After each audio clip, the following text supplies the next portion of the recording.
that's a good question. In short, we have about 3 years to figure this out. Okay. The text gives powers to regulators to essentially fine companies 5% of global turnover if they're found to be in breach of due diligence, but it doesn't really talk enough about how they get to that point. And what we've seen so far when we look at issues in supply chains, the majority of risks are highlighted by civil society through reports, investigations, case studies, etc. And that's probably going to continue in the short to mid-term, but which is not a bad thing. I mean, submitting complaints from the public is how issues around corporations have always been identified. But what companies, or what we're all going to have to be pushing governments to do is actually set up a predictable system for how they are treated and where they go. There's only so much information the public and CSOs can actually get from companies, and hence a lot of the allegations, things that are made with the caveat of do not have full access or trying to understand more, whereas the regulator has the power to actually step in. So the way we understand that CSDD should work is the regulator appoints a body, an existing one or a new one, gives them the skills and powers of investigation, and allows information to be sent to them to highlight these risks, so they can then go and actually deep dive more into the situation. For most countries, they will know relatively soon what companies are in scope, and some countries will have all sectors, like Germany. Other countries may be very tech heavy, some are very agricultural heavy, so they will actually need to build their supervisory mechanism around those particular industries, because that's a particular set of risks, particular set of skills, particular set of supply chains.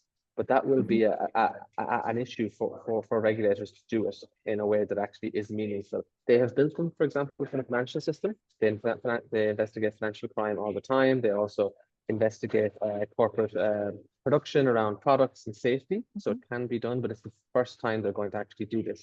To date, all of these complaints have been submitted to national action points from the OECD, and those have been part funded by OECD member states to varying degrees. Some are quite strong, like the Netherlands. The vast majority of others are quite weak. So actually moving to that model will be interesting. And I think the best way we'll understand where this is going is to monitor what's happening in Germany with their supply chain law, where they will introduce a regulator as well. And that regulator will most likely be the CSDD regulator too.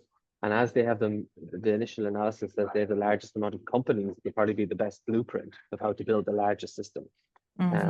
But it will initially rely a lot on civil society, but they will need help from regulators. The other thing to note is that in the text, they talk about a supervisory network of regulators to exchange information. Because if you're investigating a multinational, the chances are their risk is not just linked to one member state. You know, they import and sell and have turnover in the union. They're probably active in the majority of member states. Gathering that information per member state is going to be difficult.